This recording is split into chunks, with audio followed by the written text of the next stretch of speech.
तो आज हम दो टॉपिक को कवर करने वाले हैं, एक फाइबर और दूसरा एक्सरसाइज का रिलेशन क्या है शुगर से। तो पहले फाइबर समझ लेते हैं। फाइबर क्या है? फाइबर एक फॉर्म ऑफ कार्बोहाइड्रेट है। हम पढ़ रहे थे कार्बोहाइड्रेट का टॉपिक, यानी कि सेकंड मैक्रो न्यूट्रिएंट। तो उसी के आगे एक टॉपिक है फाइबर। अब फाइबर है क्या? एक फॉर्म ऑफ कार्बोहाइड्रेट है। चाहिए क्यों?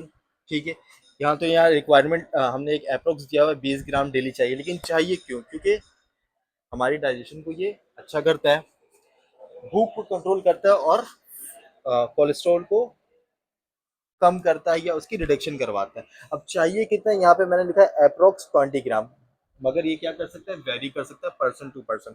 अगर उसकी जेनेटिक्स बॉडी टाइप अलग है तो ये ऊपर नीचे हो सकता है, हमने इसलिए अप्रोक्स लिख दिया। तो एक दफ़ा डेफिनेशन पूरा रिपीट कर लेते हैं कि फाइबर के एक कार्बोहाइड्रेट की एक फॉर्म है, डेली हमें चाहिए तो तकरीबन 20 ग्राम। करता क्या है? हमारी डाइजेशन को अच्छा करता है, भूख को कंट्रोल करता है और कोलेस्ट्रॉल की रिडक्शन करवाता है। ठीक है, अब ये एक होमवर्क मैंने यहाँ पे लिखा हुआ है कि भाई कोलेस्ट्रॉल रिडक्शन ये होता है कैसे है, प्रोसेस क्या है इसका, ये आपको समझना है।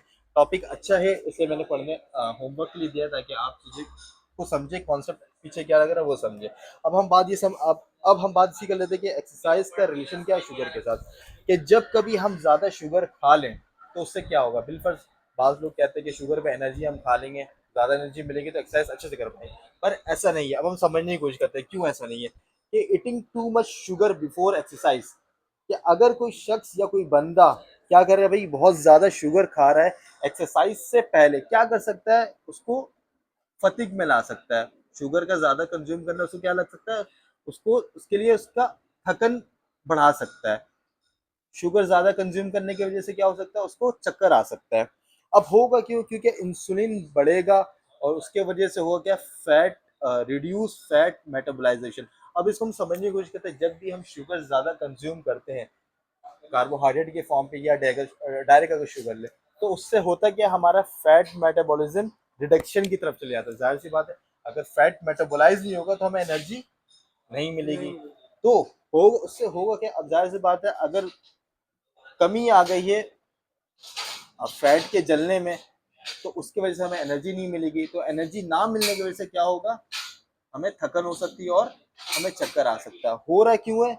इंसुलिन के बढ़ने की वजह से। इंसुलिन क्यों बढ़ रहा है? क्योंकि हम क्या खा रहे हैं? ज्यादा शुगर। तो जब भी हम शुगर खाएंगे हमारा इंसुलिन लेवल बढ़ेगा, इंसुलिन बढ़ेगा तो फैट मेटाबोलाइजेशन रिडक्शन की तरफ जाएगा। अब जाहिर सी बात है कि फैट मेटाबोलाइजेशन रिडक्शन की तरफ जाएगा तो एनर्जी प्रोड्यूस फैट के थ्रू नहीं हो पाएगी। बॉडी किस पे रिलाई करेगी?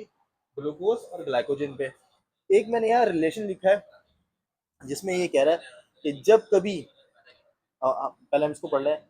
इंसुलिन स्पाइक इनवर्सली प्रोपोर्शन है किसके? फैट मेटाबोलाइजेशन के। तो इसका मतलब क्या हुआ? जब भी इंसुलिन स्पाइक करेगा हमारा जो कि फैट मेटाबोलाइजेशन है वो क्या हो जाएगा? स्लो, यानी कि एनर्जी हमें कम मिलेगी। तो ये थी आज की छोटी सी टॉपिक।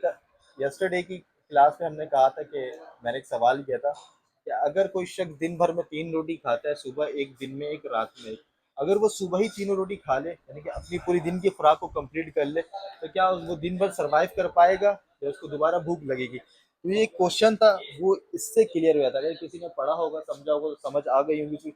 अगर नहीं आया तो कल हम इसको मजीद पढ़ेंगे कि भाई जब भी इंसुलिन स्पाइक होता है तो फैट मेटाबॉलिज्म स्लो हो जाता है या बंद हो जाता है, उसके वजह से हमें एनर्जी कम मिलती है। तो बॉडी इस पर रिलाई करती है ग्लूकोज और ग्लाइकोजन में।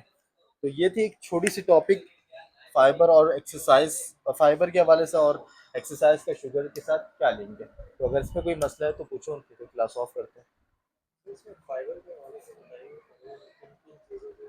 ये तो आपको पढ़ना है। फाइबर बहुत सारी चीजें हैं। आमतौर पे दाल में आराम से में फाइबर मिल जाता है, बहुत सारे फल में फाइबर मिल जाता है, और उसके अलावा चने में फाइबर मिल जाता है। तो ये आपको पढ़ना पड़ेगा कि गूगल में बहुत सारी चीज़ें हैं। मैं तो सारी चीज़ें नहीं याद रखता, जाहिर सी बात है, कॉमन सी बात है। तो ये कि कोलेस्ट्रॉल, ये टॉपिक इंपॉर्टेंट है कि कोलेस्ट्रॉल रिडक्शन किस तरह हो रहा है फाइबर लेने से। हमने समझ तो लिया कि भाई ज़रूरी है, अप्रोक्स 20 ग्राम चाहिए। कहाँ से मिलेगा? वो तो हमारे खाने से मिलेगा। कर रहा है कि हमें ये पता, डाइजेशन को अच्छा कर रहा है, भूख को भी कंट्रोल में ला रहा है और कोलेस्ट्रॉल भी कम कर रहा है। और इसके अलावा कोई सवाल? सवाल मेरा एक सवाल है कि अगर जैसे डेली हम अगर 20 ग्राम फाइबर लेंगे तो उससे ये होगा कि हमारा डाइजेशन सही होगा, ठीक है। और भूख कंट्रोल में आएगा।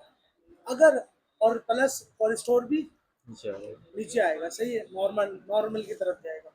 अगर हम फाइबर को बढ़ा दें, अपने डेली मील पे फाइबर को बढ़ा दें, तो उससे हमें ये हेल्प मिलेगा कि भूख हम कंट्रोल कर पाएंगे, खाना कम खाएंगे। क्योंकि अभी जैसे कि मैं अभी अपना फैट लॉस करना चाह रहा हूँ, मेरी वेट अभी बढ़ा हुआ है, मैं कम करना चाह रहा हूँ। तो इसके लिए तो मुझे ज़रूरी है कि मैं खाना कम खाऊं। तो फाइबर अगर मैं बढ़ा दूं, किसी भी रिसोर्सेज से मैं फाइबर लूं, तो उससे ये होगा कि मैं भूख मुझे कम लगेगी, और फैट लॉस, देखिए, और मेरे बॉडी को फैट लॉस हो डेफिनेशन तो हमें पाएगा। समझ आ रहा है कि भाई फाइबर कंट्रोल कर रहा है, लेकिन मसला यह है कि हर एक कभी भी हम कोई चीज़ ज़्यादा लें या कम लें वो नुकसान की तरफ ही जाता है। जिस तरह हमने प्रोटीन की बात की थी, ये तो फ़ायदे की चीज़, लेकिन अगर ज़्यादा हम यूज़ करें तो हमारी किडनी और लीवर पे स्ट्रेस आ रहा है। अब तुम ये कह रहे हो कि अगर मैं मोटा हूँ, मैं अपने आप के डाइट पे फाइबर ऐड करना चाह रहा हूँ, तो अच्छी चीज़ है, फाइबर ऐड करो। तुम्हारे केस में ज़्यादा ज़्यादा क्या हो जाएगा, 30 ग्राम तक हो सकता है, पर इससे ज़्यादा तो एक्सीड नहीं करूँगा। ज़ाहिर सी बात है, अगर ये डाइट या बिलफर्स कंट्रोल कर रहा है, तो किसी जिस चीज़ के भी थ्रो कर रहा है, तो अगर बहुत ज़्यादा ही हो जाए तब भी तुम कमज़ोरी की तरफ जाओगे। बिलफर्स कोलेस्ट्रॉल को रिडक्शन कर रहा है, नहीं कोलेस्ट्रॉल को कम ही ला रहा है। अगर जिसम में रिक्वायरमेंट के हिसाब से कोलेस्ट्रॉल कम हो जाए तब भी मसला है। तो बॉडी ठीक है, एक हद तक ठीक है कि मैं ज़्यादा फैट ही हूँ, मैं चाह रहा हूँ भूख को कंट्रोल करूँ, तो फाइबर की भी एक लिमिट है, वो वहाँ तक आपको प्रोवाइड करेगा। लेकिन उसके बाद अगर ज़्यादा ज़्यादा इस्तेमाल करोगे तो ज़ाहिर सी बात है कोई ना कोई साइड इफेक्ट जिसम में लाना शुरू कर देगा। और दूसरी बात, फैट वजन ज़्यादा होने की वजह से, फैट बॉडी में फैट होने की वजह से, तो एक सब उसका सबसे बेसिक एक ये भी प्रॉब्लम होता है उस इंसान की बॉडी में कि उसका डाइजेशन सही नहीं होता है। एक ये भी बहुत बड़ा रीज़न है। तो फाइबर से हमें डाइजेशन हेल्प होगी हेल्प इसमें, होगी उसमें। डेफिनेशन में लिखा होगा। सही है। और अगर आप इसमें नीचे वाले टॉपिक में आप ये कह रहे हैं कि अगर हम ज़्यादा शुगर खा लें, तो उससे क्या होगा, इंसुलिन बॉडी में इंसुलिन बढ़ेगा, स्पाइक करेगा, स्पाइक करेगा। और इंसुलिन इन्वर्सली प्रोपोर्शन में फैट मेटाबॉलिज्म। खैर ये कल का टॉपिक था, मैं आज ही पढ़ा देता हूँ। जैसे कि मैंने ये कहा कि इंसुलिन इन्वर्सली प्रोपोर्शन है फैट मेटाबॉलिज्म के। अब फैट मेटाबॉलिज्म स्लो होगी तो मतलब इसका मतलब क्या होगा, हमें एनर्जी क्या मिलेगी, कम। कम मिलेगी। बिलफर्स हमने कुछ खाया था, कुछ भी कार्बोहाइड्रेट का सोर्स, ठीक है, एक वो एनर्जी हमारे अंदर है। अब हम क्या कर रहे हैं, ग्लूकोज लेते जा रहे हैं। अब होगा क्या, बॉडी ब्लड स्ट्रीम में ग्लूकोज को स्टोर करेगी, या उसको चाहिए इतना ले लेगी। फिर बॉडी को लगेगा यार ज़्यादा हो रहा, तो उसको ग्लाइकोजन के फॉर्म में कन्वर्ट करेगी, मसल और लिवर पे स्टोर रहेगा। लेकिन अब उससे ज़्यादा हो रहा है, तो बॉडी किस पे जाने शुरू हो गई, इंसुलिन स्पाइक होने की तरफ। अब इंसुलिन बढ़ रहा है, जाहिर सी बात है, अब इंसुलिन बढ़ रहा है तो क्या करेगा, वो फैट से जो एनर्जी हमें मिलने वाला था, जो फैट जलने वाला था, वो फैट जलेगा नहीं। अब बॉडी किस पे रिलाई करेगा ज़्यादा, अगर इंसुलिन मैं किस बनाने में। बिल फर्स्ट, ये सारा प्रोसेस हो गया। अब मैं कोई वर्कआउट करने जा रहा हूँ, मैंने बहुत सारा शुगर ले लिया, अब मैं वर्कआउट करने जा रहा हूँ। अब इससे होगा क्या, क्योंकि ऊपर तो हमने पढ़ लिया भाई थकाएगा और डिजनेस देगा, देगा कैसे, अब मैंने 10 किलो का डंबल लिया, बिल्कुल फैट मेटाबोलाइजेशन तो हो रही नहीं, मतलब फैट की तरफ से हमें एनर्जी नहीं मिलने वाला। तो एनर्जी हमारे पास कहाँ से आएगा, ब्लड स्ट्रीम में जो ग्लूकोज है और जो ग्लाइकोजन मसल और लिवर में सेव है। आपने 10-20 मिनट काम किया, ब्लड स्ट्रीम का ग्लूकोज खत्म। मान लेते हैं 20-25 मिनट और काम किया आपने, ग्लाइकोजन लेवल जितने भी स्टोर आपकी बॉडी मसल और लिवर में था खत्म। बॉडी तो फैट मेटाबोलाइजेशन की तरफ जा रही नहीं है, यानी कि फैट से एनर्जी नहीं मिलने वाला। जो आपने खाया था वो भी बॉडी ने खून के जरिए और मसल के जरिए से एनर्जी सारा ले लिया। अब होगा क्या, जाहिर सी बात है थकन। अब फिर भी आप काम कर रहे हो तो जाहिर सी बात है एनर्जी तो फैट से आ रही नहीं है, मतलब कि कोई सेकेंडरी टर्शरी एनर्जी का सोर्स ही नहीं है, आपने बंद कर दिया ज़्यादा एनर्जी की वजह से। क्यों, क्योंकि इंसुलिन बढ़ा हुआ है, इंसुलिन मेटाबॉलिज्म को रोक रहा है, एनर्जी आ रही नहीं है, तो होगा क्या, दोबारा थकन और चक्कर आना। चक्कर आना। क्लियर है।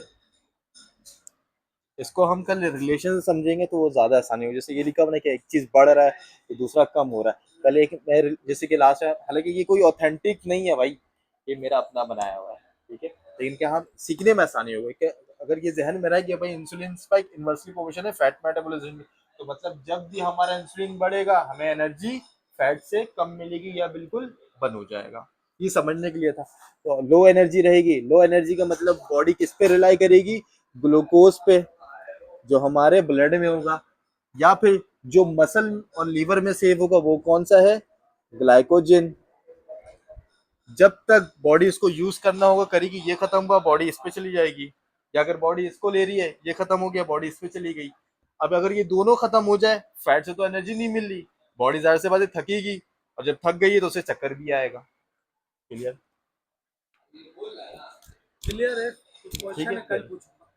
कल हम इसको रिलेशन दोबारा एक दफा समझ लेंगे ताकि और आसानी हो जाए। आज के लिए इतना ही है। ठीक, अल्लाह हाफिज़। अल्लाह हाफिज़।